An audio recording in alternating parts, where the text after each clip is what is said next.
Al comienzo, pues en vez de hacer bradicardia todavía hace taquicardia, ¿no? Como compensación. Y si la asfixia ya es más prolongada, pues cae ya la frecuencia cardíaca. Una última pregunta, a ver.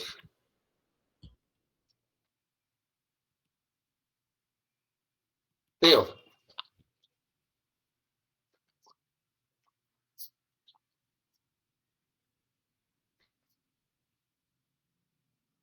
no está Teo, ¿no?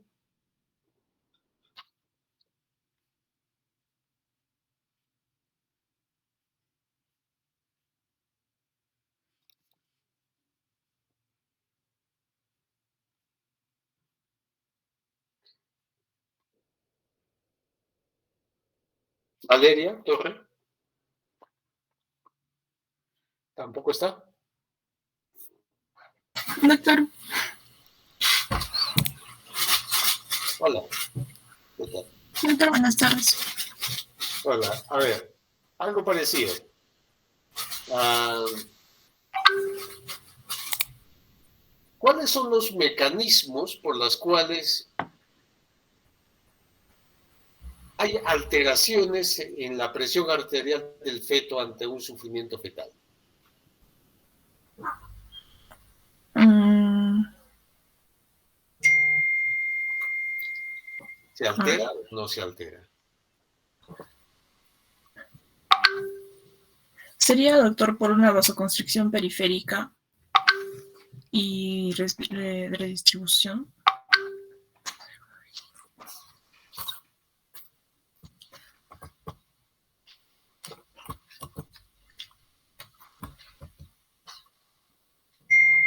No sé si le estás averiguando, Valeria. Valeria. No, doctor, la verdad, Andrea. Valeria. Es por... hay una compensación para proteger a órganos vitales, ¿no? Al comienzo aumenta la presión arterial. Es igual que en la frecuencia cardíaca. Al comienzo la presión también aumenta.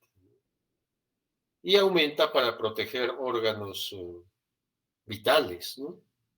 Y esos tres órganos vitales son muy importantes, que es el corazón, el cerebro y las glándulas suprarrenales, ¿no? Entonces, ahí hay un aumento de presión como especie de compensación para proteger esos tres órganos, ¿no? Y después ya hay una baja, ¿no? De esa presión. Cuando ya baja la presión y no se recupera, es cuando ya se produce el daño cerebral, ¿no? Lo que conocemos como encefalopatía hipóxico-isquémica. Muy bien, podemos empezar cuando ustedes quieran. Sí, doctor, buenas tardes, compañeros todos. Vamos a hablarles ahora sobre la asfixia perinatal. No sé si ya está. Ahora sí.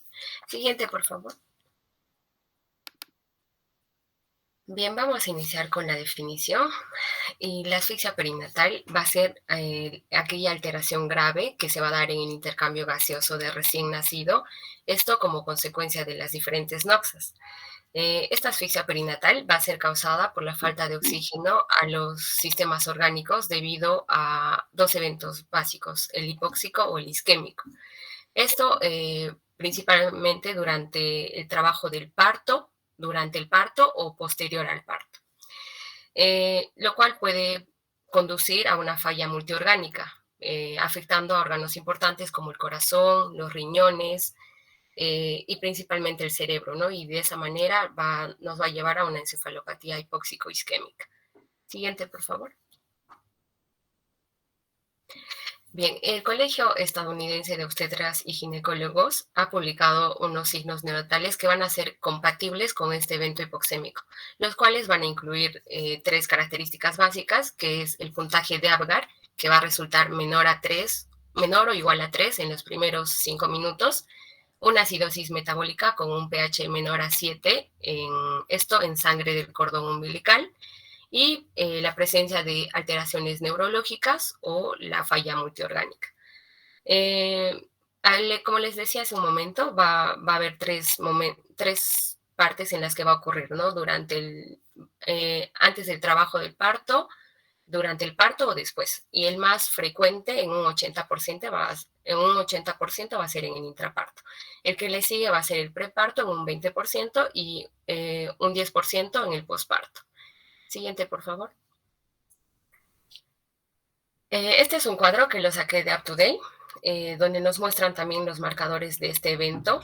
Y vamos a ver que, por ejemplo, aquí varía, ¿no? El puntaje de Apgar nos muestra que debe ser menor a 5, igual entre los primeros 5 a 10 minutos. La acidemia de la arteria umbilical fetal, ¿no? Donde vamos a encontrar el pH menor a 7. Y también vamos a encontrar un déficit de base mayor a 12 milimoles por litro. Y una evidencia en neuroimagen, la cual nos va a evidenciar una lesión cerebral. Después, el cuarto criterio va a ser la presencia de insuficiencia orgánica multisistémica, que va a ser compatible con la encefalopatía hipóxico-isquémica. Siguiente. En cuanto a la epidemiología, va a variar de acuerdo a dónde se está atendiendo al bebé, ¿no? Varía por regiones, va a depender del personal capacitado que este centro cuente y también de lo que cuente, de los equipos necesarios con el que cuente. Entonces se hizo un estudio del 2004 al 2014 donde se vio o se estimó que esta incidencia de asfixia perinatal oscila entre 5 a 8 por 1000 nacidos vivos. En cuanto a la incidencia de la encefalopatía hipóxico-isquémica, esta fue aproximadamente de 1 por 1000 nacidos vivos. Lo que quiere decir que si tenemos, por ejemplo, 8 pacientitos que están con asfixia perinatal, al menos uno de ellos va a sufrir la encefalopatía hipóxico-isquémica. Ahora, el riesgo de asfixia perinatal va a ser mayor en países con recursos limitados, ¿no? Y además es una de las principales causas tanto de morbilidad como de mortalidad infantil. La asfixia va a representar también una de las principales causas de muerte en el periodo neonatal y según la OMS se estima que más de 1 millón de estos recién nacidos van a sobrevivir a esta asfixia, pero alguno de ellos o la mayoría va a presentar secuelas, ¿no? Secuelas como parálisis cerebral infantil, problemas de aprendizaje o problemas del desarrollo tanto físico como mental. Siguiente. En cuanto a los mecanismos de asfixia, vamos a tener 5 principales mecanismos. Primero vamos a tener la interrupción de la circulación umbilical. Aquí vamos a contar con los accidentes de cordón, ¿no? Como los prolapsos, los circulares, o incluso puede haber la presencia de nudos que van a impedir que haya una buena circulación. El segundo es la alteración del intercambio de gases en la placenta.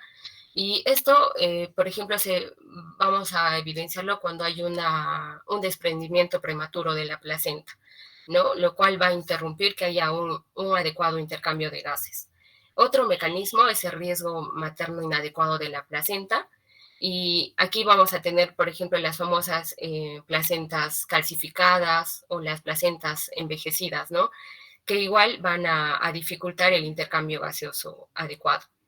Otro mecanismo es el deterioro de la oxigenación materna. En este caso ya también el problema es de la mamá, que no va a oxigenar de forma adecuada. Y esto debido a que tiene problemas crónicos, ¿no? Puede, por ejemplo, problemas pulmonares como el EPOC, como el asma, o quizás una insuficiencia cardíaca, ¿no? El siguiente mecanismo es la incapacidad de recién nacido para la adaptación al medio. Sobre todo se va a dar en los prematuros. Siguiente, por favor. Ya, en cuanto a la etiopatogenia, vamos a ver que a esta hipoxia va a llevarnos diversas causas. Por ejemplo, la oxigenación de la materna, como les acabo de explicar, la circulación materna también, el intercambio de gases que está alterado, la circulación umbilical y la tensión del feto neonatal. Todo esto nos va a llevar a una isquemia y por ende la falla de energía. A su vez, este va a provocarnos un daño celular y posteriormente una muerte celular, provocando lo que habíamos dicho, la secuela en el niño. Siguiente. Bien, ahora vamos a hablar de los factores de riesgo y vamos a ver que va a haber maternos. Aquí vamos a ver hemorragias, por ejemplo, en el tercer trimestre. Puede haber infecciones, ya sea infección urinaria o coriamnionitis. Puede haber hipertensión inducida en el embarazo. Puede haber anemia en la madre, colagenopatías, o puede que la madre haya consumido drogas, ¿no? Esto también va a influir, va a ser un factor de riesgo. También tenemos factores de riesgos obstétricos, como el líquido amniótico meconial, el uso de medicamentos como la oxitocina, el trabajo de parto prolongado o un parto innecesario, ¿no? Que no es fisiológico, como la cesárea, o la ruptura de membranas. Siguiente, por favor. Uteroplacenta. Otro factor de riesgo son los factores uteroplacentarios, donde vamos a tener anomalías del cordón, ya sea circular del cordón, un prolapso de las anormalidades placentarias también, como la placenta previa o el desprendimiento prematuro, como les comentaba, las alteraciones de la contractilidad uterina, ¿no? Ya sea hipotonía o hipertonía uterina, o anormalías uterinas anatómicas, como el útero bicorno. También vamos a tener antecedentes fetales, como la alteración de la frecuencia cardíaca, ya sea que presente bradicardia, taquicardia o arritmia, la percepción de disminución de movimientos fetales por la madre, la prematuridad, también el bajo peso va a influir, la macrosomía fetal, los fetos múltiples o un retraso en el crecimiento intrauterino. Siguiente.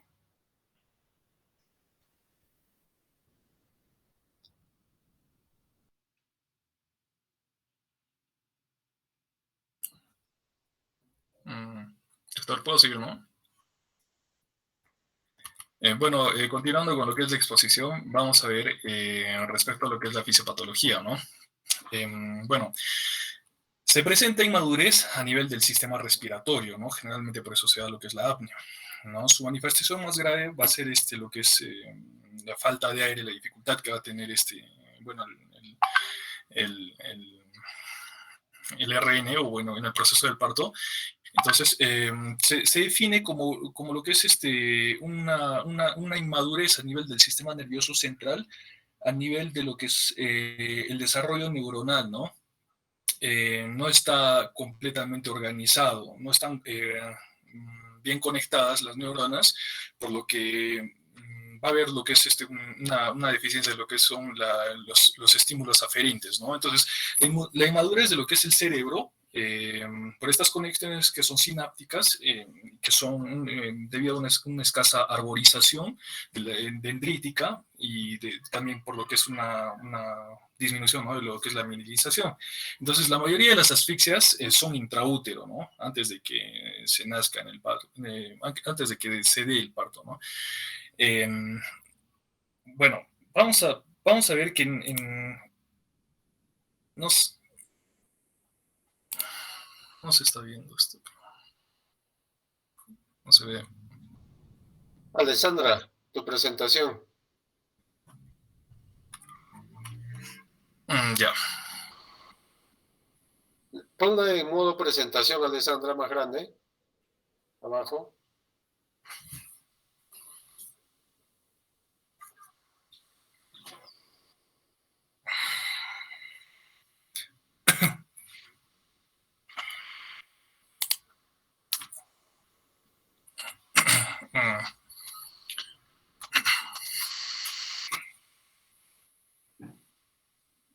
No te está respondiendo, creo, la presentación, Alessandra. Esperemos un ratito. Alessandra, si puedes arreglar. Doctor, dame un segundo. Creo que es mi conexión. Voy a volver a presentarlo.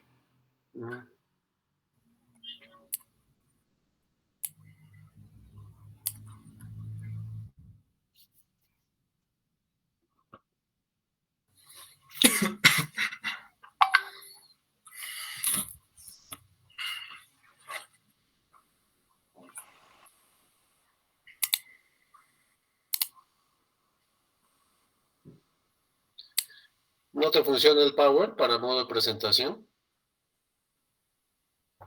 Yo lo presento, si no, un segundo, por favor, doctor. Mm.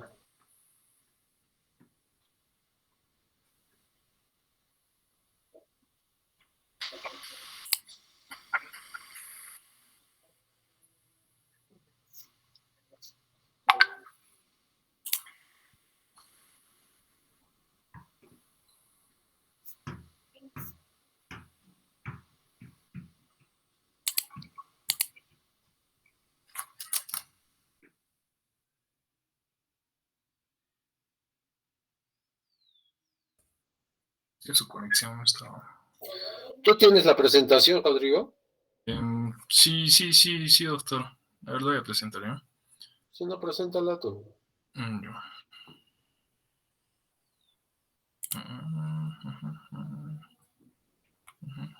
¿Dónde está? Acá está. Ya. Bueno, ya lo está presentando. Ya, entonces, voy a continuar, ¿ya? Entonces, con lo que respecta, vamos a hablar sobre este esquemita.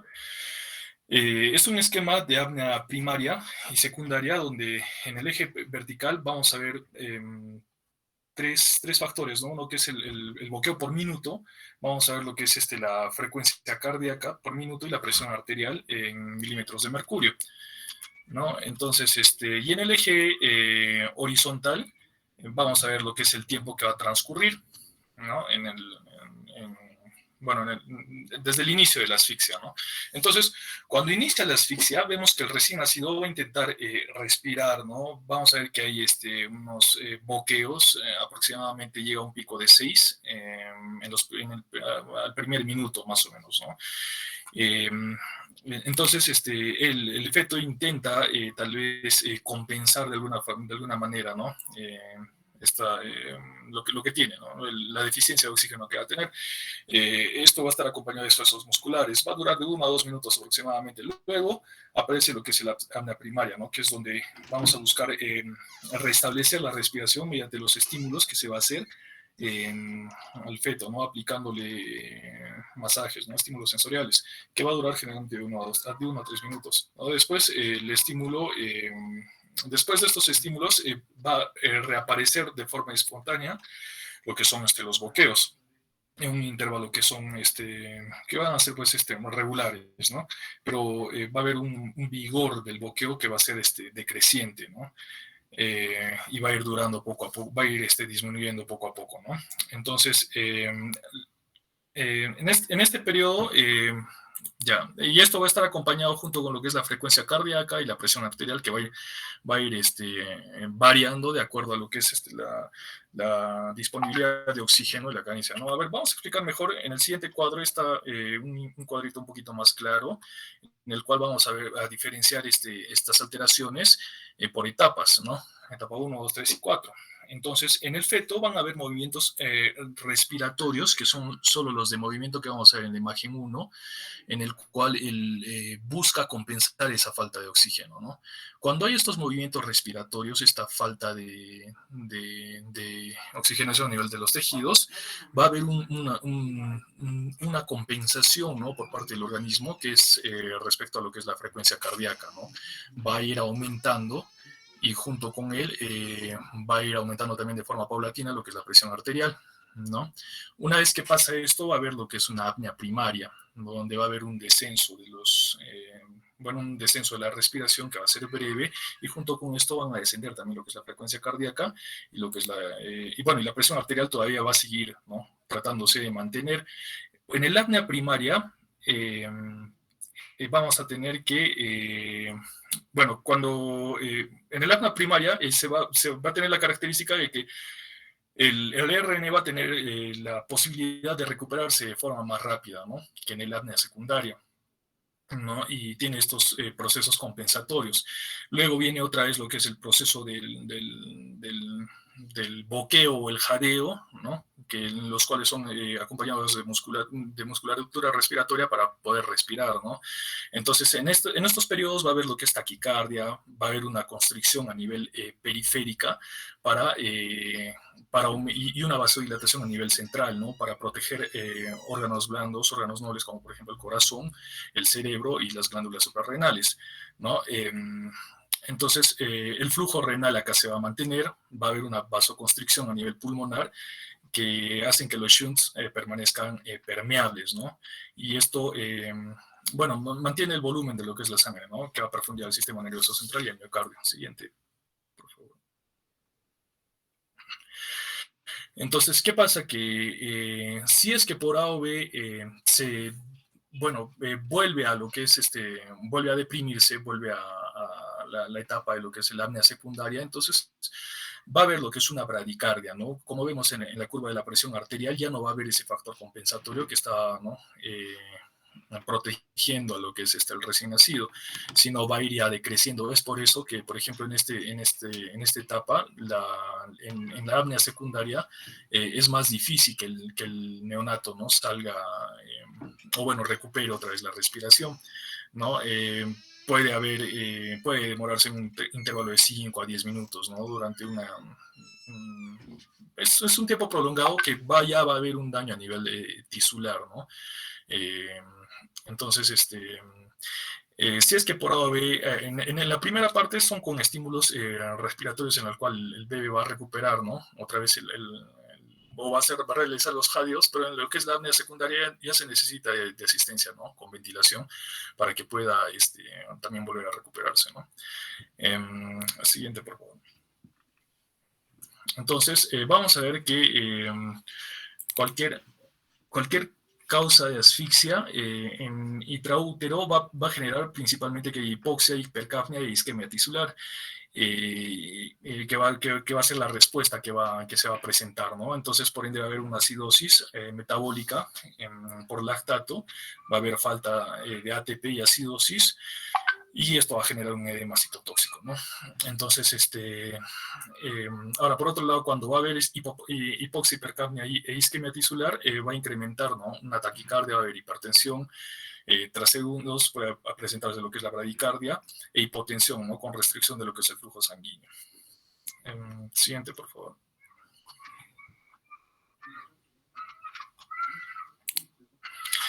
Ya, la encefalopatía hipóxica isquémica va a ser una consecuencia, ¿no? De lo que es la deprivación de oxígeno a lo que es el cerebro, es una de las consecuencias más importantes que va a haber. La falta de energía en las neuronas va a causar una disfunción de lo que son las bombas iónicas, ¿no? Liberadas, la cual va a liberar aminoácidos que son excitatorios, ¿no? Entonces, se van a abrir canales de calcio y otros cationes que van a ser también liberados, lo cual va a provocar un daño celular con muerte celular, y va a haber también liberación de radicales libres. Esto va a generar una inflamación que a su vez va a aumentar, ¿no? Lo que es el daño celular. Entonces, básicamente, por ahí es donde se genera todo este daño, ¿no? Principalmente parte de lo que es la falla energética celular, por lo que es la hipoxis, ¿no? Entonces, siguiente, por favor.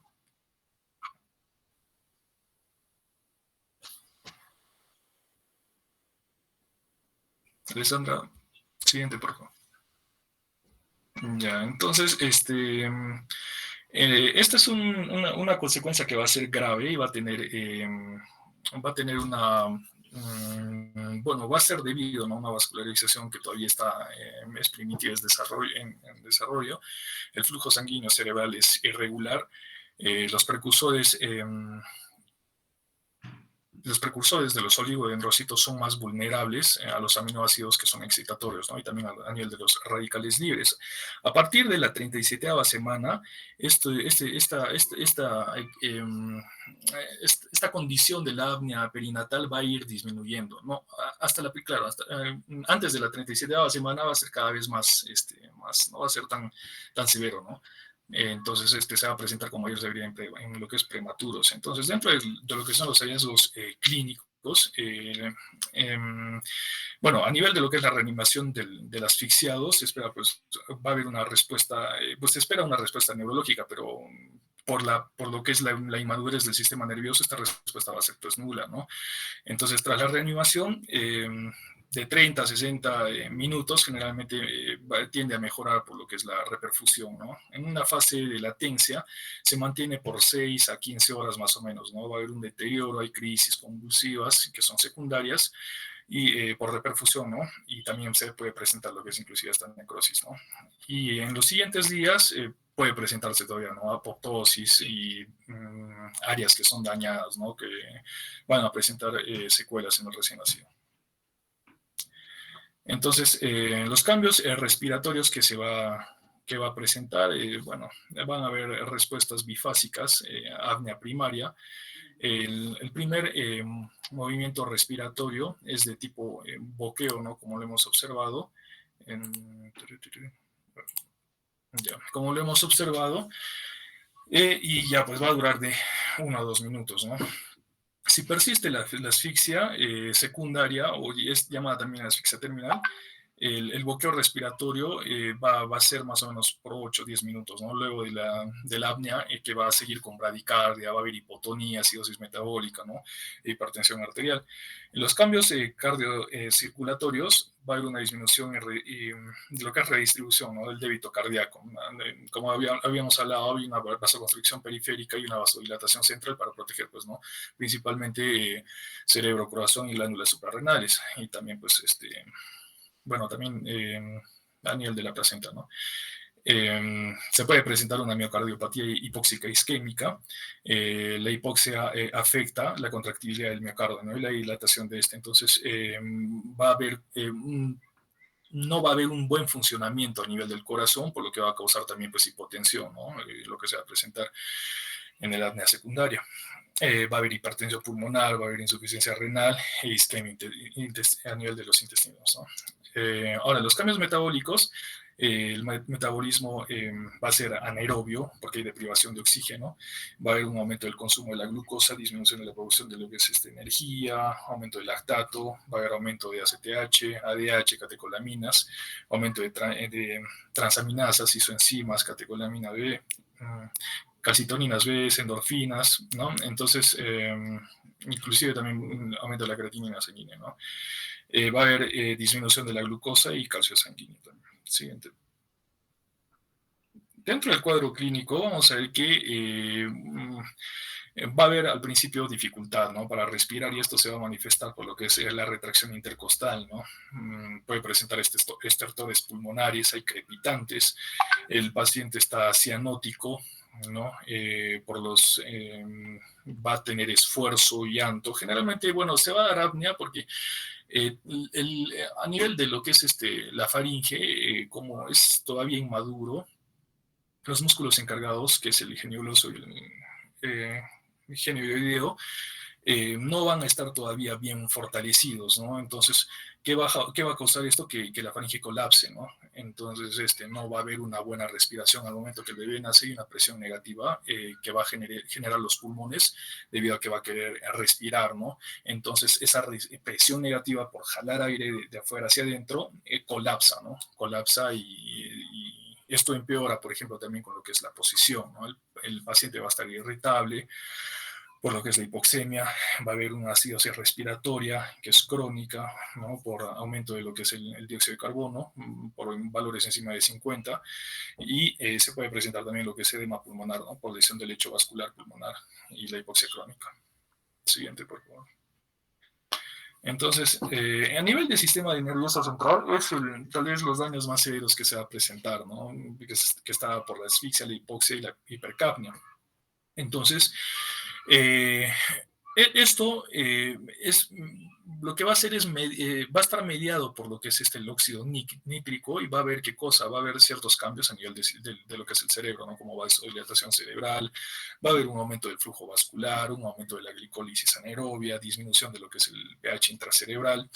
Entonces el cerebro pierde, ¿no? La capacidad de autorregulación. El flujo se hace dependiente de las variaciones que va a haber en la presión, y es pues donde se va a dar lo que es la encefalopatía hipóxica isquémica. Siguiente, por favor. Y ya, estas son las etapas clínicas de la encefalopatía de Sarnat. ¿No? Entonces, se ve, por ejemplo, 3 grados, ¿no? Leve, moderado y severo, 1, 2 y 3, y se evalúan criterios los cuales van a predecir, ¿no? Dependiendo de lo que la predominancia predicen lo que es la muerte o la secuela que va a dejar en el paciente. Entonces, vamos a ver que hay nivel de conciencia, tono muscular, postura, reflejo, demoro, succión, función autonómica, pupilas, convulsiones, el electroencefalograma y la duración, ¿no?, que va a haber. Entonces se dice que si es que por A o B entra en la clasificación 1, el paciente tiene un riesgo de muerte que es, bueno, es bajo, es menor del 1%, ¿no? Y va ascendiendo esto a medida que va subiendo en los estadios clínicos, ¿no? En un grado sube un 5%, pero ya en un grado 3, que es severo, aumenta, ¿no?, la mortalidad de los RNs a un valor mayor del 60%, ¿no? Y el riesgo de minusvalía también es bastante alto, ¿no? Mayor a 70 si es que por sobrevive. Entonces, bueno, lo ideal es no llegar pues a un estadio moderado, severo, y si es posible, no tampoco entrar a lo que es grave, ¿no? El leve. Siguiente, por favor. Entonces, las manifestaciones que va a haber al sistema cardiovascular va a haber una isquemia miocárdica, como habíamos visto. Había primero lo que es una inefectividad, ¿no?, de lo que es el bombeo, el gasto cardíaco que iba a hacer el paciente. A la larga eso va a provocar pues, que no haya tampoco buena nutrición de lo que es el miocardio. Sí, va a haber una isquemia, y esto ¿qué cosa va a afectar? A los músculos papilares, ¿no? Lo que va a causar una insuficiencia cardíaca derecha, ¿no? En los recién nacidos a términos se presenta polipnia, va a haber taquicardia con ritmo de galope, cianosis, y en la auscultación un soplo sistólico, ¿no?, que es paraesternal por regurgitación tricuspidia. Los signos importantes que se va a observar dentro de las manifestaciones del sistema cardiovascular es hepatomegalia, y también va a haber hipotensión arterial, ¿no? Y en la radiografía se puede observar cardiomegalia y también lo que es congestión pulmonar. Siguiente, por favor. Ya, en el sistema respiratorio va a haber, hemos visto que va a haber, pues, obviamente hipoxemia, porque no va a haber oxígeno, va a haber acidosis, va a haber una vasoconstricción, ¿no?, de la vasculatura pulmonar, un aumento de la resistencia del área de la arteria pulmonar, y corto circuito de lo que es de derecha a izquierda, ¿no? Este cuadro se va a denominar hipertensión pulmonar persistente en estos pacientes, ¿no? Otra patología aquí típica es de la asfixia neonatal en el síndrome aspirativo de Meconium. Siguiente, por favor. A nivel de riñones y vías urinarias, bueno, al principio va a estar conservado, pero después va a haber una disminución de lo que es la perfusión renal, por lo que va a haber una redistribución, ¿no?, del débito cardíaco. O sea, tratar de conservar esto, ¿no? Entonces, esto puede generar que haya una necrosis tubular aguda, depósito de mioglobina, y también pues lesión tisular, ¿no? Presenta lo que es oliguria, retención nitrogenada, hipertensión, ¿no?, hasta inclusive una parálisis vesical. Ahora, la asfixia es la causa más frecuente de esta insuficiencia renal aguda en lo que es el periodo neonatal, ¿no? Siguiente, por favor. Y a nivel, a nivel digestivo va a presentar lo que es disminución de lo que es el tránsito vesical, ¿no? Como hemos visto, va a haber el compromiso sistémico es bastante, a medida que va pasando más tiempo va habiendo mayor daño, ¿no? El paciente va a presentar lo que son úlceras por estrés, necrosis intestinal, ¿no? Es probable que también hayan factores etiológicos como enterocolitis necrotizante, ¿no?, en el paciente. En la imagen derecha podemos observar, ¿no? El siguiente, por favor. Entonces, y por último vamos a ver lo que son sistemas hematológicos, el compromiso a nivel de sangre y del hígado, ¿no? Y también un compromiso metabólico. Entonces, va a haber un daño a nivel de lo que es el endotelio capilar, que produce consumo de productos de coagulación, ¿no? Lo que va a agravar la menor producción hepática, y esto conlleva a lo que es el SID, ¿no?, con una coagulación intravascular diseminada, ¿no? Y a nivel metabólico hay aparición de acidosis metabólica por la medición de la pH que se hace en la arteria umbilical del cordón, Según la Academia Americana de Pediatría, considera que va a haber cambios acidóticos del pH a nivel de la arteria umbilical, que es menor a 7, va a ser indicativo de acidosis significativa que va a estar relacionada con compromiso multiorgánico, ¿no? Y la hipoglicemia o hipocalcemia, las primeras 24 a 48 horas de vida, puede ser, pues, vía postasfixia, ¿no? Después de sufrir todo este proceso, ¿no? Y esto es debido a un gran consumo que va a tener de la glucosa, ¿no? Por lo que es la glucólisis anaerobia y el aumento de la secreción de calcitonina. Siguiente, por favor.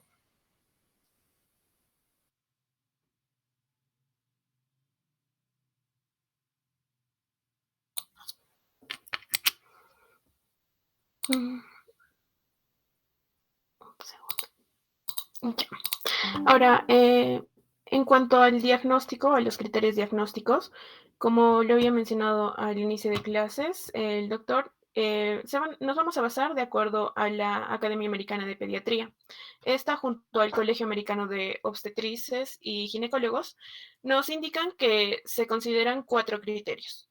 El primero es evaluar si es que hay acidemia metabólica o mixta profunda con un pH menor a 7. Esto mediante una muestra de sangre arterial del cordón umbilical dentro de la primera hora de nacido. Como segundo punto, tenemos verificar si es que hay evidencias de disfunción multiorgánica, es decir, más de 2 órganos afectados, dentro del periodo neonatal inmediato, ¿no? Además, se consideran también si es que presenta algunas secuelas neurológicas clínicas dentro del periodo neonatal inmediato, que dentro de estas podremos considerar las convulsiones, la hipotonía, el coma o una encefalopatía hipóxico-isquémica, que va a ser la complicación más frecuente. Y para la Academia Americana de Pediatría nos dice que la persistencia de Apgar debe ser con un puntaje de 0 a 3 a los 5 minutos, ¿no? Pero, como les decía, además de una asfixia perinatal, podemos ver que esta puede ser causante también de algunas secuelas neurológicas relevantes, ¿no? Y para considerar la asfixia en sí como una causa de estas secuelas, se han separado o se han dividido en 2 grupos de criterios. El primero van a ser los criterios esenciales y también los criterios no específicos. Dentro de los criterios esenciales, vemos que los 3 primeros criterios que les mencioné, ¿no? La acidemia metabólica pura o mixta, evidencias de disfunción multiorgánica y secuelas neurológicas clínicas.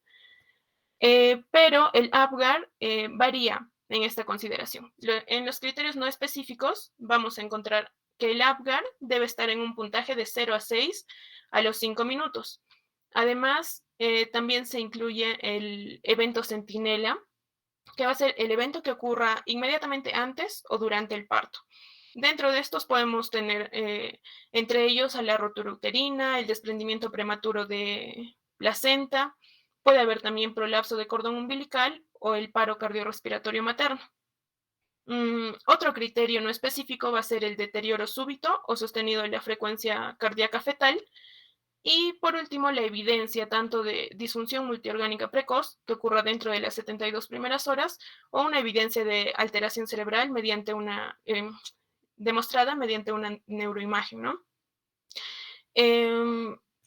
Estos criterios no específicos, de manera independiente, tal vez no nos orientarían muy bien, pero cuando los vemos todos estos de manera conjunta, vemos que podrían ser causantes de una secuela neurológica relevante.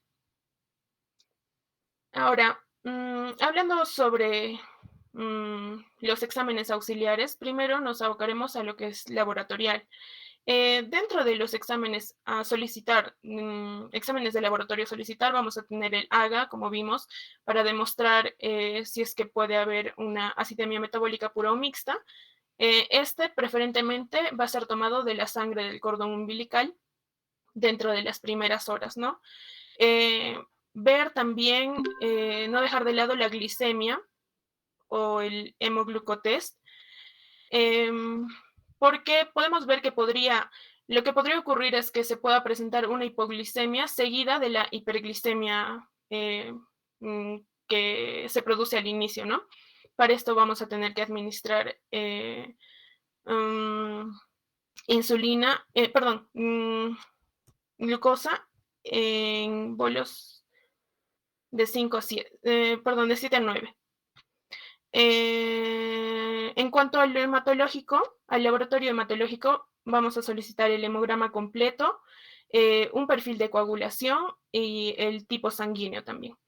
Y para el examen completo de orina, este se va a solicitar junto con el control de la diuresis, porque podríamos sospechar que se produzca una necrosis, que se estaría produciendo una necrosis tubular aguda, ¿no? Además de estos, también es recomendable solicitar las isoenzimas cerebrales y cardíacas.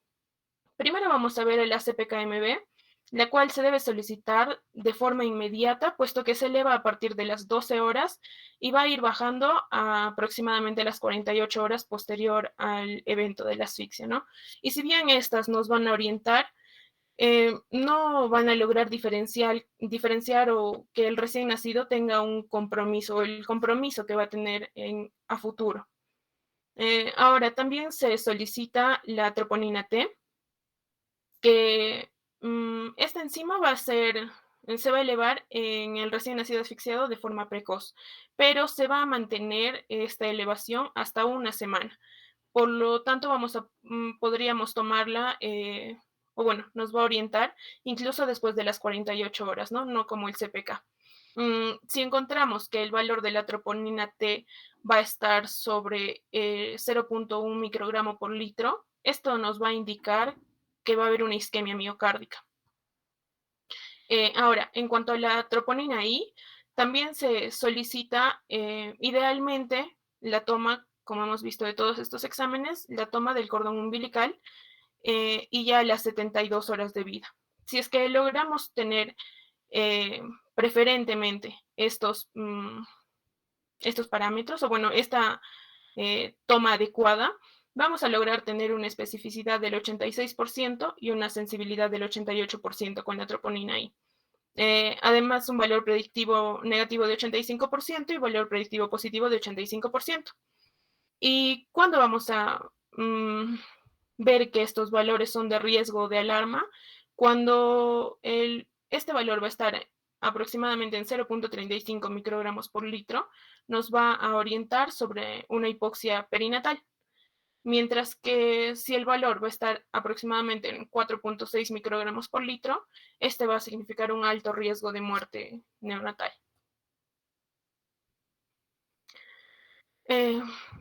Continuando con los exámenes auxiliares, vemos que también vamos a requerir el apoyo imagenológico, ¿no?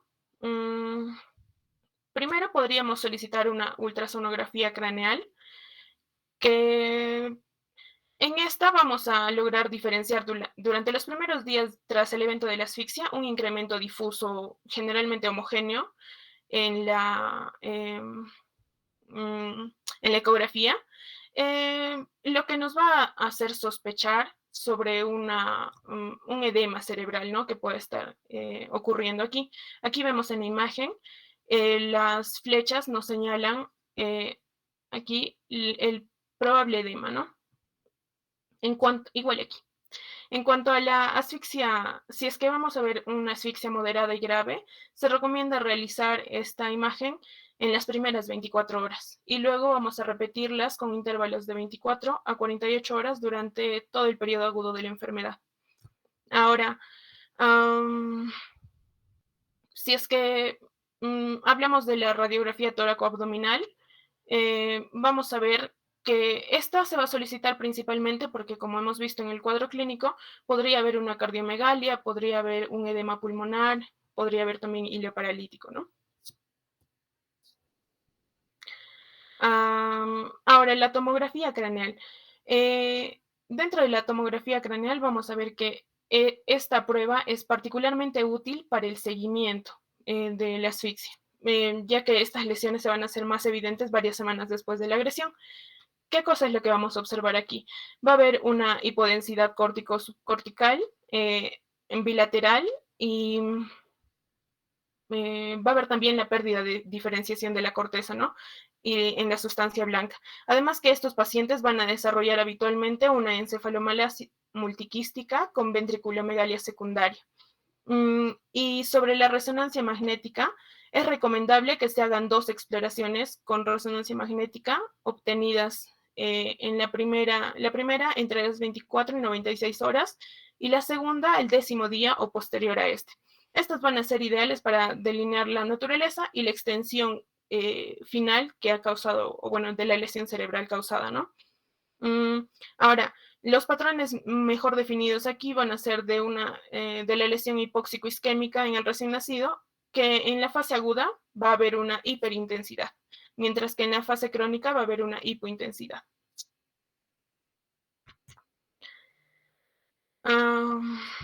Ya. En cuanto a los diagnósticos diferenciales, como hemos visto, ningún signo clínico es muy específico. Entonces, ¿cómo vamos a sacar o orientarnos a los diagnósticos diferenciales? Para esto vamos a prestar una mayor importancia o mayor atención a los antecedentes perinatales que deben estar consignados en la historia clínica, la disfunción neurológica presente al nacimiento, el curso dinámico también durante los primeros días y la precocidad de las convulsiones. Aparte de esto, vamos a ver si es que hay o no la presencia de disfunción o lesión en los diversos órganos, ¿no? Y los resultados de las pruebas complementarias, particularmente de la resonancia magnética. Esto nos va a orientar a saber si es que podríamos no estar hablando de una hipoxia isquémica aguda, sino hipoxia isquémica cerebral, perdón, sino que no esté causada por asfixia perinatal, sino por efecto de las drogas o de la anestesia materna. Puede ser por una hemorragia aguda, una hemorragia intracraneal aguda. Hay malformaciones del sistema nervioso central, podría haber una enfermedad neuromuscular o cardiopulmonar.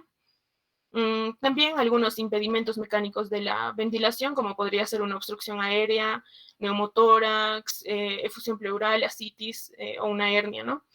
O por otro lado, podríamos estar hablando que ha sido causado por una infección, un shock séptico o una hipotensión.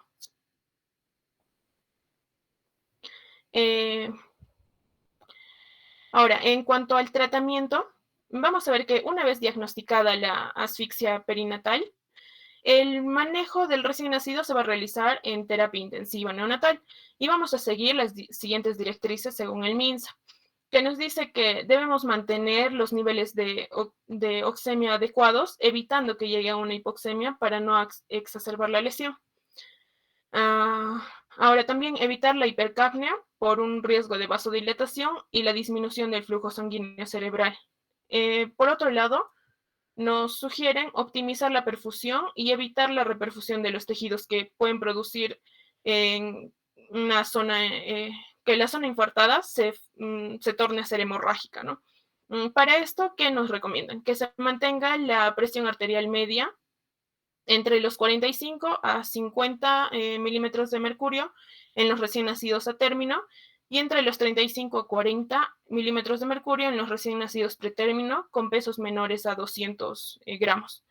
Pero ¿cómo vamos a realizar esto? ¿Qué es lo que se requiere para verificar esto? Es una monitorización continua. Además, necesitamos controlar la presión venosa central del recién nacido a término entre 5 a 8 y entre 5 a 8 milímetros de mercurio y de 3 a 5 en los recién nacidos pretérminos, ¿no?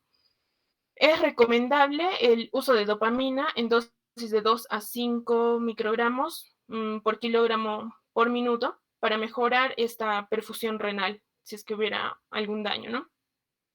Además, en una miocardiopatía por asfixia, se recomienda usar la dobutamina entre 5 a 10 microgramos por kilogramo por minuto, o dependiendo también del caso, se podría utilizar los beta-agonistas periféricos, como el isoproterenol, los alfa-bloqueantes periféricos y el nitroprusiato.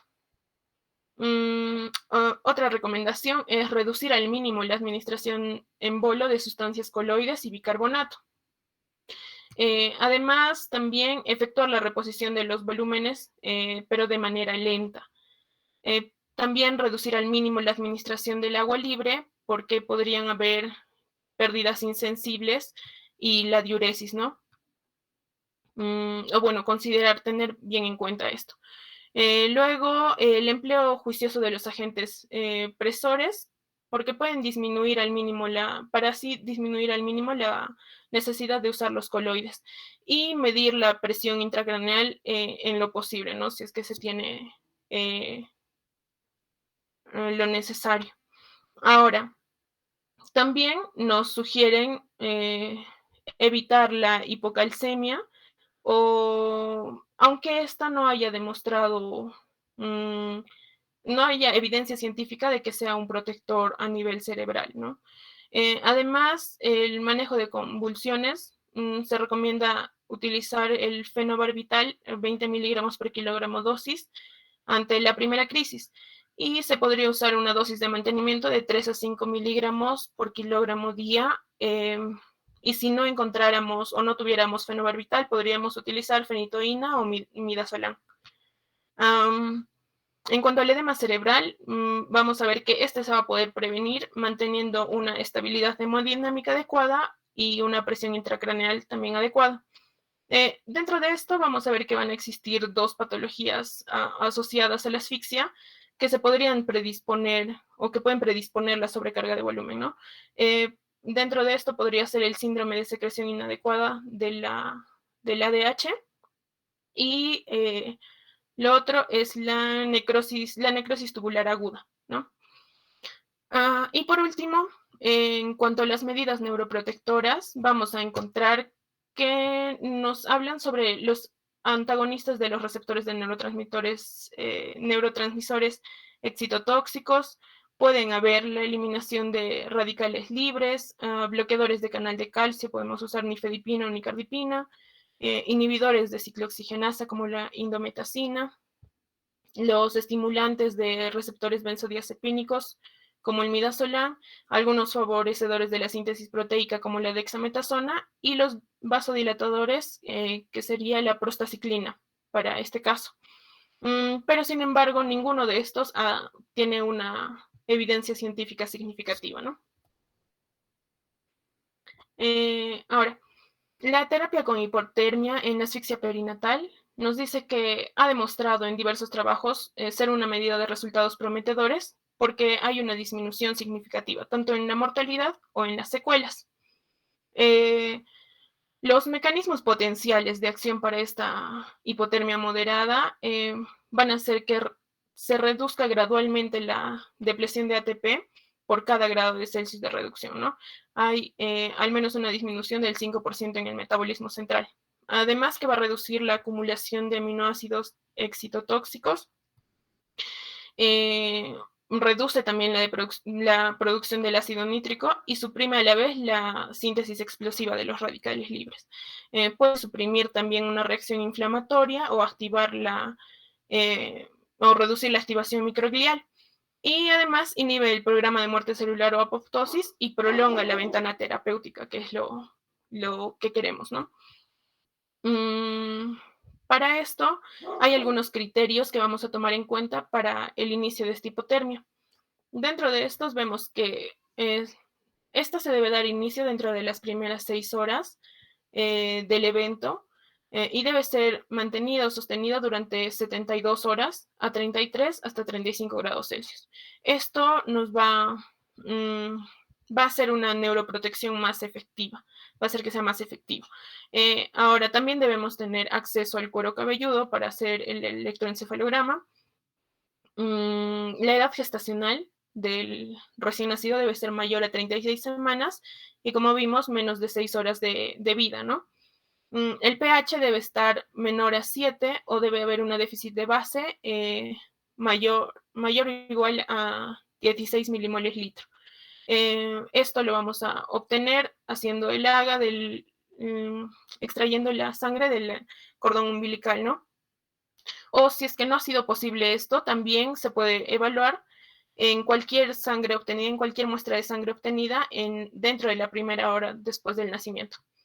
Si es que hablamos de una encefalopatía moderada y grave, también va a ser uno de los criterios de inclusión y además se debe tomar en cuenta que tenga uno de los siguientes puntajes, ya sea una puntuación de APGAR de los 10 minutos menor a 5 o una reanimación continua, ya sea por ventilación asistida, compresiones torácicas o medicamentos cardíacos, ¿no? Estas van a ser iniciadas al nacer y continuadas durante al menos 10 minutos. Y así como hemos visto criterios de inclusión, también van a considerarse algunos criterios de exclusión.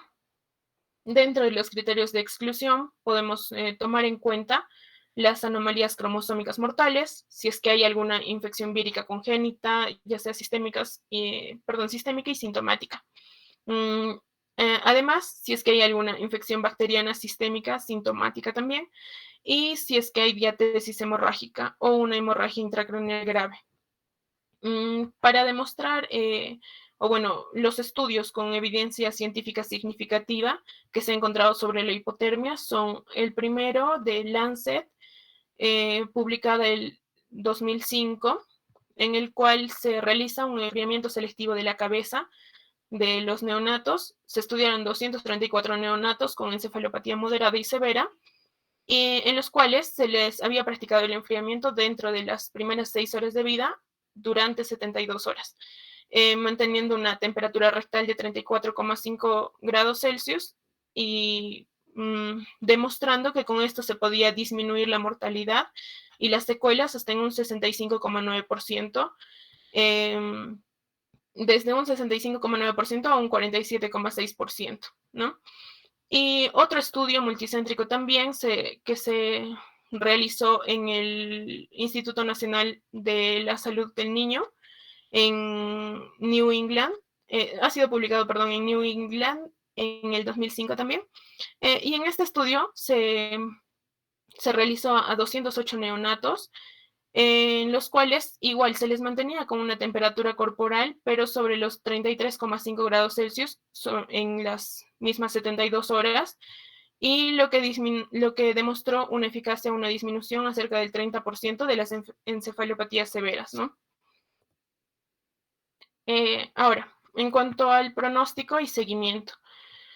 A todos los recién nacidos con alteraciones graves, en el examen neurológico se les debe realizar un examen neurológico al nacer y un perfil evolutivo estático. Dentro de estas vamos a ver si es que presentan alteraciones neurológicas graves a los 18 meses. Vamos a ver que si es que hay mayor gravedad y una mayor duración de la asfixia, nos va a resultar en disfunciones orgánicas mayores, ¿no? Principalmente va a haber un daño neurológico a corto, mediano y largo plazo. Ahora, la incidencia de las secuelas neurológicas en los supervivientes es de 20 hasta el 45%, y dentro de este 20 a 45%, 40% de ellos van a ser mínimas y 60% van a ser graves. Guiándonos un poco con la clasificación de Sarnat, vemos que el pronóstico, si es que es un paciente con encefalopatía grado 1, va a haber un 100% de evolución normal en la mayoría de casos, ¿no? Si es que tiene encefalopatía grado 2, va a haber un 80% de evolución normal. Y mientras tanto, si es que hay una encefalopatía grado 3, es muy probable que el 50% de pacientes fallezcan y el otro 50% tengan severas secuelas neurológicas. Además, vemos que todos los pacientes con asfixia, antes de ser dados de alta, previos a su ingreso, deben recibir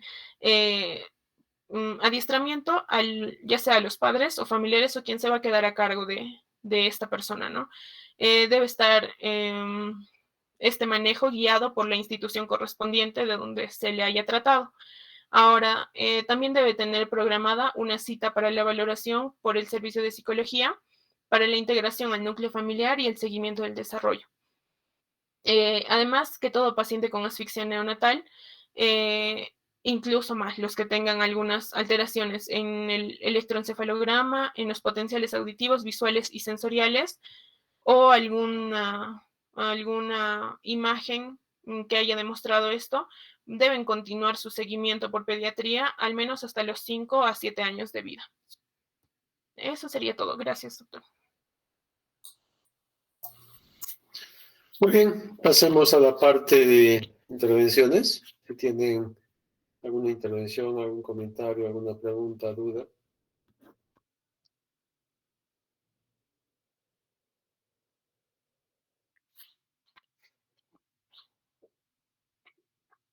¿Preguntas? Les pongo, bueno, inicio yo entonces. Les pongo el caso.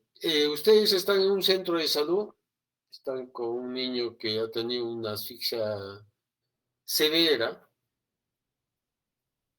en las condiciones que nosotros no tenemos para hacer hipotermia cerebral con esos casquitos en los cuales se baja la temperatura. ¿Qué harían ustedes para referir o cómo lo referirían a ese paciente? ¿Dónde están los tres de la exposición, por favor?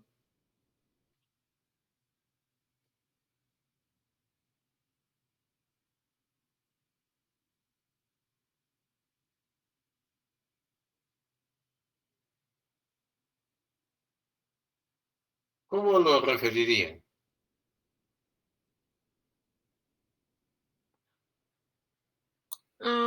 Doctor, bueno, lo primero, iniciar todos los papeles, ¿no? De la Rodrigo no transferencia. está.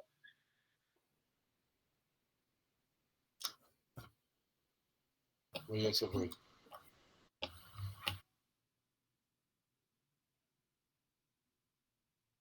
Bueno, con ustedes dos. Doctor, Bueno, doctor, disculpe, la luz en mi casa se ha ido. Ahorita está entrando en mi celular. A ver, ya, doctor. Bueno, lo primero, como decía, se tendría que hacer la coordinación lo antes posible para una transferencia. Además, brindarle en lo posible la oxigenoterapia, ¿no? Bueno, condicional también de acuerdo al cuadro clínico del paciente. Canalizarlo, ya tener una vía, ya sea periférica o umbilical. Ver en su examen de laboratorio, si es que de acuerdo a la glicemia que tenga, administrar, bueno, depende, ¿no? Si es que tiene una hipoglicemia, que podría ocurrir posterior a una hiperglicemia, administrar la infusión de glucosa. Otro, si es que no hay ninguna contraindicación o, bueno, enfermedad sistémica, no, una ETS de la madre podría iniciarse también con la lactancia materna.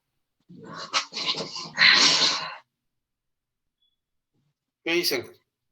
El resto, algo que comentar. Asfixia severa y le van a referir al hospital de referencia que tengan ustedes, ¿no?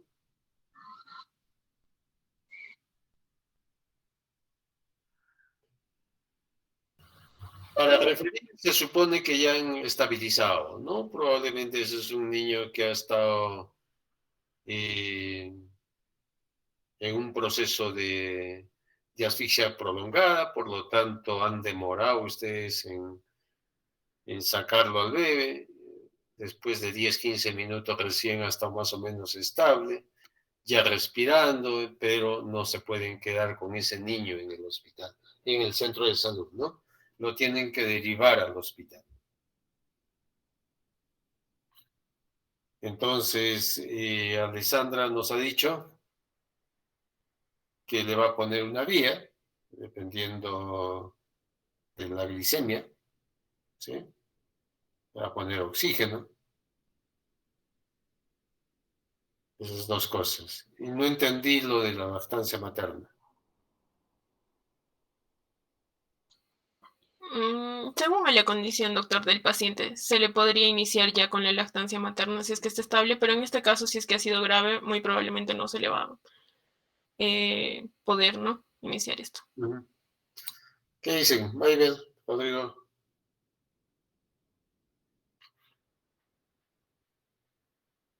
Doctor, bueno, según leía, un Apgar que resulte menor de 6 al primer minuto es indicativo, ¿no?, de reanimación, de estimulación. Y cuando es menor de 7 a los 5 minutos, entonces es un predictivo, ¿no?, de secuelas neurológicas que va a haber. Entonces, ¿en qué nivel más o menos estaría ese niño, doctor? Severo. Asfixia severa, les dije.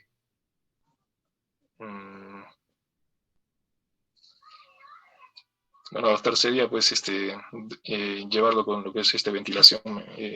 Con ventilación tendría que ir, ¿no? Para referirlo. Básicamente para compensar lo que es la falta de oxígeno que está teniendo.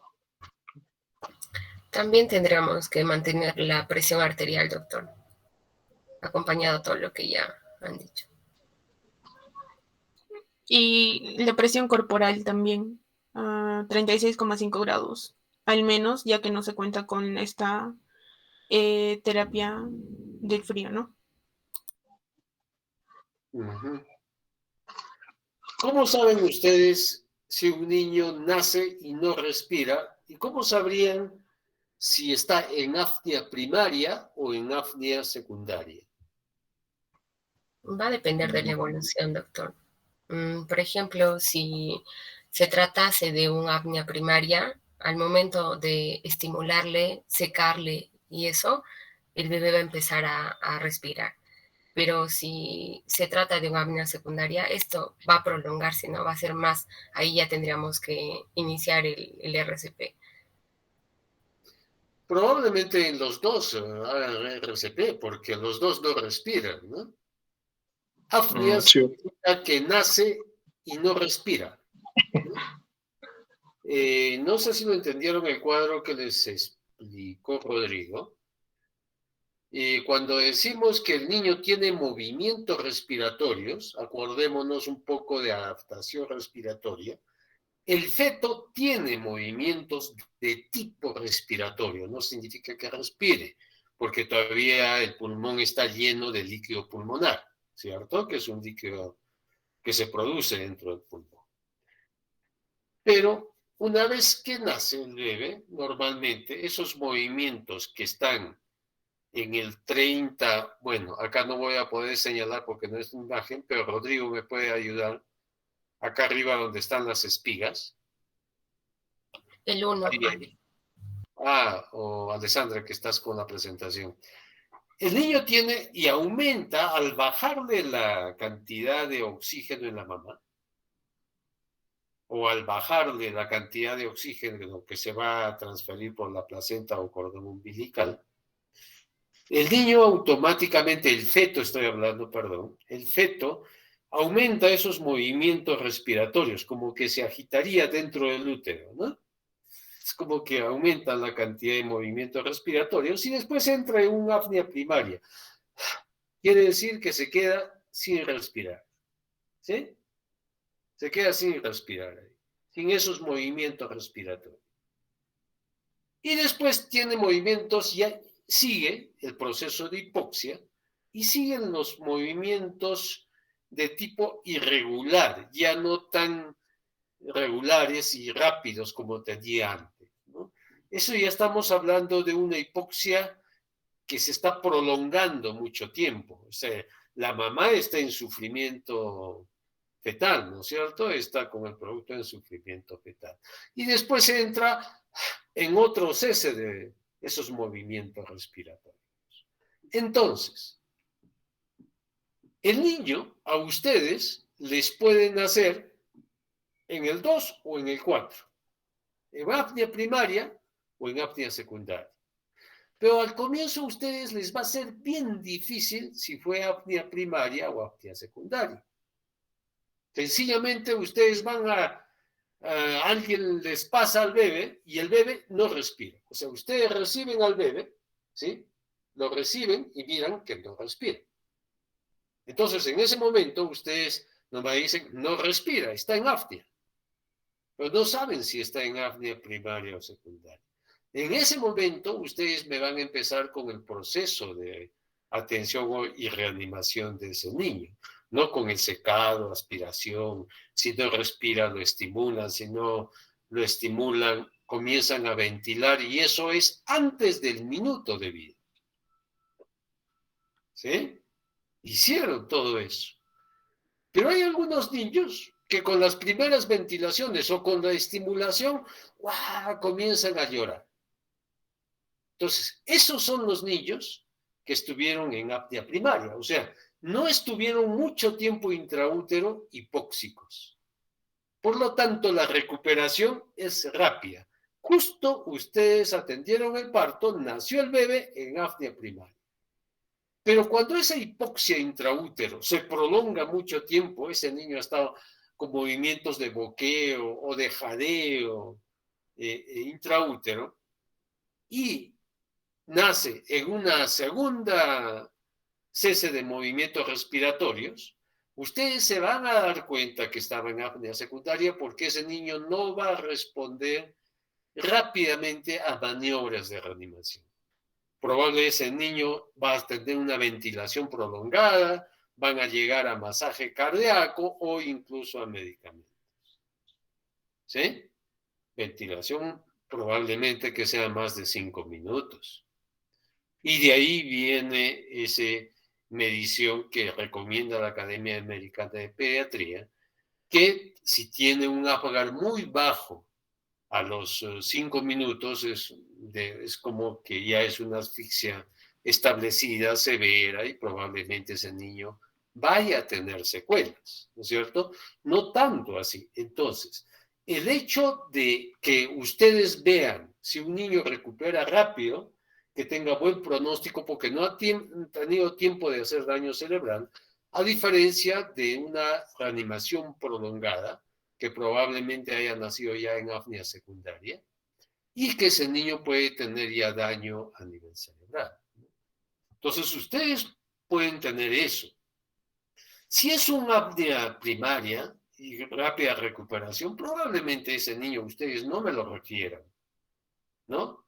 No hablen conmigo de eso, oh, tengo hay que referirlo al hospital. No, probablemente ese niño vaya bien, hay que observarlo, por ahí si necesita oxígeno, los primeros minutos, ¿no? Y si va bien, pues ese niño puede ir lo que decían con lactancia materna.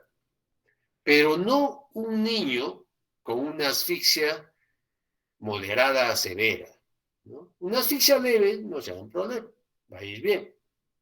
Pero una asfixia moderada a severa, probablemente no vaya bien, ¿no?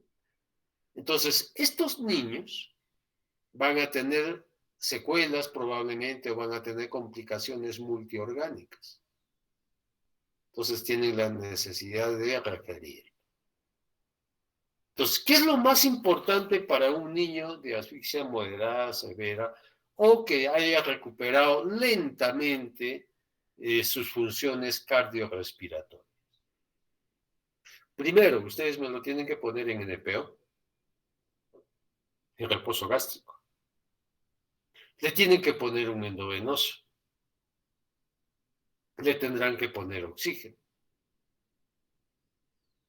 Y el asunto discutible sería la temperatura.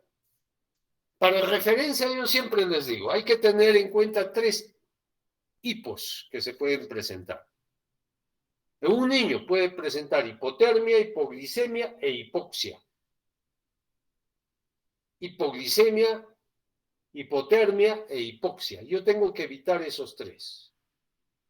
Si ustedes a un niño que esté deprimido dicen, puede tener trastorno metabólico, ustedes le van a poner reposo y le van a poner un endovenoso. Un endovenoso con una dextrosa. Vamos a aprender bien a utilizar un endovenoso, concentraciones, volumen de infusión de glucosa. Eso todos ustedes lo van a aprender a hacer cuando hagamos líquidos y después hipoglicemia. Entonces, pero desde ahora ya saben que tienen que poner un endovenoso, una dextrosa. Para evitar más la hipoxia, pues tendrán que utilizar oxígeno adicional, ¿no? Del oxígeno lo pueden utilizar ustedes por cánula binasal, por mascarita o por un halo de Huth. ¿Sí? ¿Cuál es la otra? Que pueden utilizar un CPAP artesanal. ¿Cuál es la otra? Si pueden intubar y traerlo al niño ventilando, como dijo Rodrigo, ¿no? Puede que el niño pues no respire bien. Después incluso de un proceso de reanimación prolongada, y van a tener que venir con el niño ventilando, ¿no? Intubado. Y el tercero sería la temperatura, ¿no? Normalmente en todos los niños prematuros o en los que están con infecciones, que no regulan bien la temperatura, hay que darles calor adicional. Entonces, abrigarlos, y hemos hablado de termorregulación. Pero en estos niños, ustedes me han dicho que se beneficiarían de una hipotermia.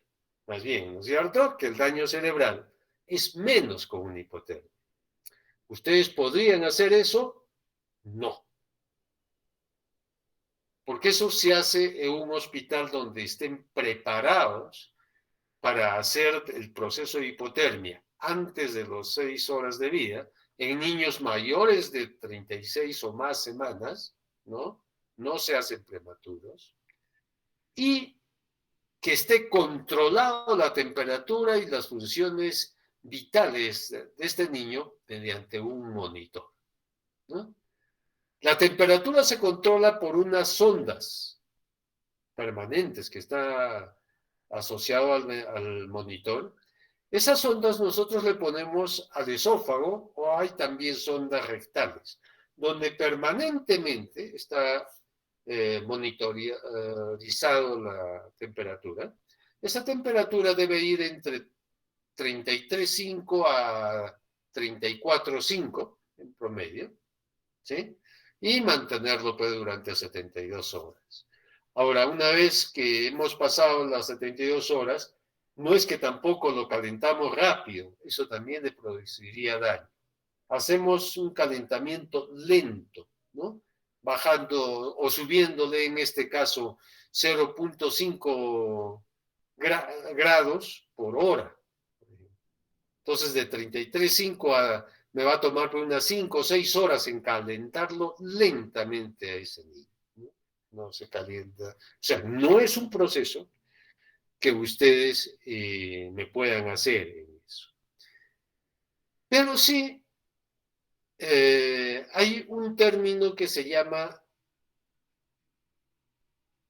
temperatura ambiental, que para nosotros va bien con nuestro clima, que es no hacer nada más bien para calentar a ese bebé. Si nosotros a un bebé de este tipo no hacemos nada para calentarlo, me puede bajar hasta 35 grados centígrados, más o menos. Pero siempre hay que estar vigilando.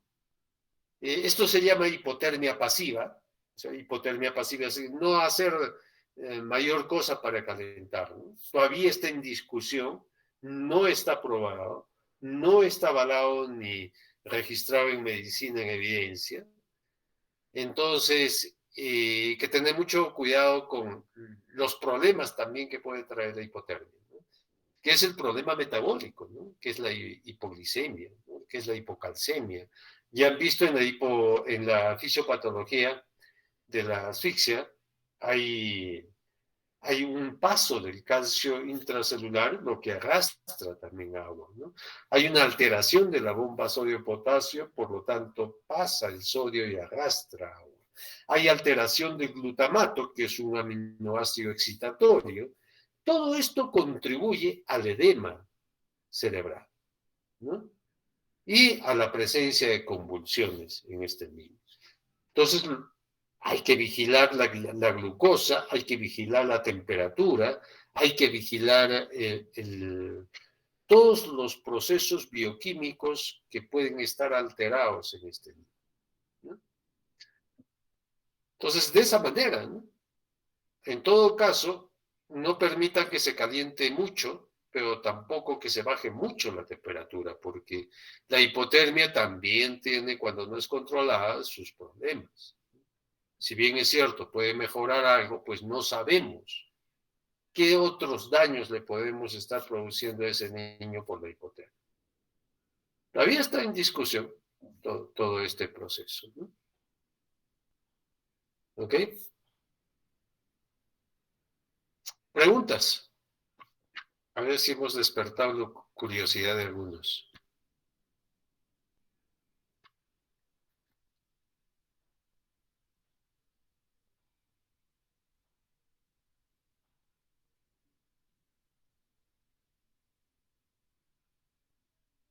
¿Nada?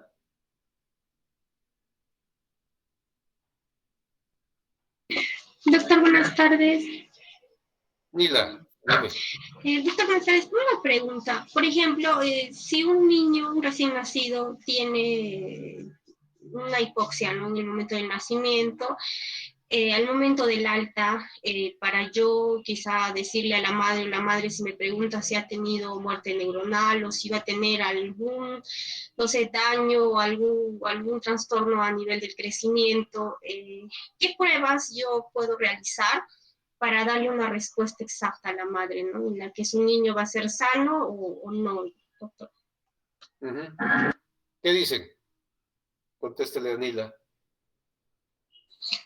Doctor, justo uno de los valores predictivos era lo que es del Apgar, ¿no? El Apgar, ¿no? Que a los 5 minutos cuando sale un puntaje menor de 7, sí predice, ¿no?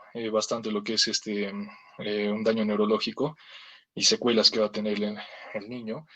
Y otra que también se hizo en lo que es la exposición, es la clasificación de Sarnat, ¿no?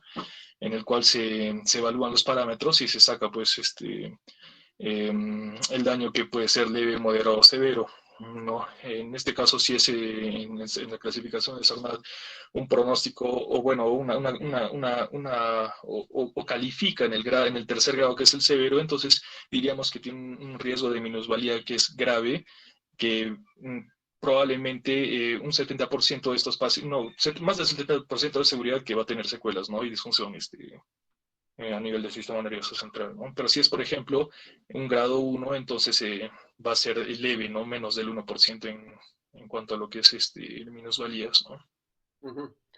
Miren, si ustedes se supone que lo van a revisar el test de Sarnat y Sarnat, lo único que no podemos evaluar ahí es el electroencefalograma, ¿no es cierto? Que es el último parámetro.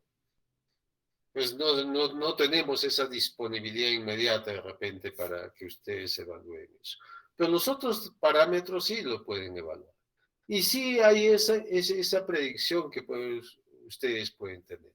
Pero ante cualquier niño que nazca deprimido o asfixiado, ojo que es diferente, las definiciones son diferentes. La depresión neurológica es una apreciación clínica, ¿cierto? Por el examen. ¿Cómo nace ese niño? La asfixia perinatal es una definición operacional de acuerdo a los criterios que ya hemos dicho, que es el Apgar, que es el pH, que es el compromiso multiorgánico. No todos lo van a tener. Ahora, ¿cómo sé si tienen compromiso multiorgánico? A las 24 horas yo les tengo que hacer las pruebas de si hay daño a nivel de corazón, ¿no es cierto? Ya han hablado de las troponinas. A nivel renal, urea, creatinina. A nivel hepático, le podrán transaminasas y todo el perfil hepático, ¿no es cierto? Pueden hacer todo eso y la ecografía transespontánea. Esa es una evaluación que todo niño debería tener, sobre todo los asfixiados graves, deberían tener. Ustedes a todos estos niños, sea que sea leve o sea severo, que ya ha ido al hospital, ya ha regresado a su establecimiento con una contrarreferencia, tienen que hacer una evaluación del neurodesarrollo de acuerdo a los test, ¿no es cierto? Sea el DDP o cualquiera que utilice para desarrollo del niño y ver cómo va su neurodesarrollo. Aparte de esto es multidisciplinario, es una evaluación multidisciplinaria, porque después tiene que ayudar el otorrino para ver, sobre todo en los severos, si hay daño a nivel auditivo, ¿no? Con potenciales evocados auditivos. Igual el oftalmólogo, ¿no? Igual el neurólogo con electroencefalogramas, ¿no? O el de imágenes con las resonancias, que es lo ideal hacer un seguimiento, ¿no? Entonces es un poco multidisciplinario, ¿no? Pero sí les va a servir el saber los antecedentes del nacimiento y su evolución postnatal, ¿no? Para darle más o menos, pero no es que le digan, ah, ya, sí, no va a pasar, no, hay que hacer el seguimiento, hay que referir a los especialistas respectivos, siempre, sobre todo a los moderados y severos, ¿sí? ¿Algo más? ¿Alguna intervención más?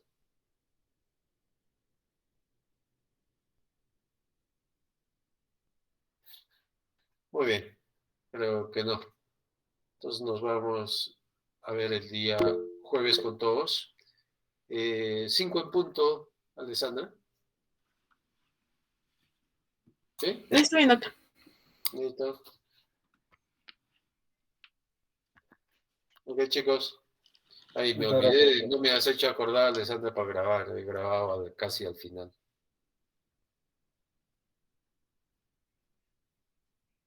Nos olvidamos. Con eso de la proyección de la pantalla se me fue. Disculpe, doctor. Ya, pero siempre hay... No, todos, háganme acordar. Listo. Chao, chicos. Buenas tardes. Gracias, doctor. Hasta luego.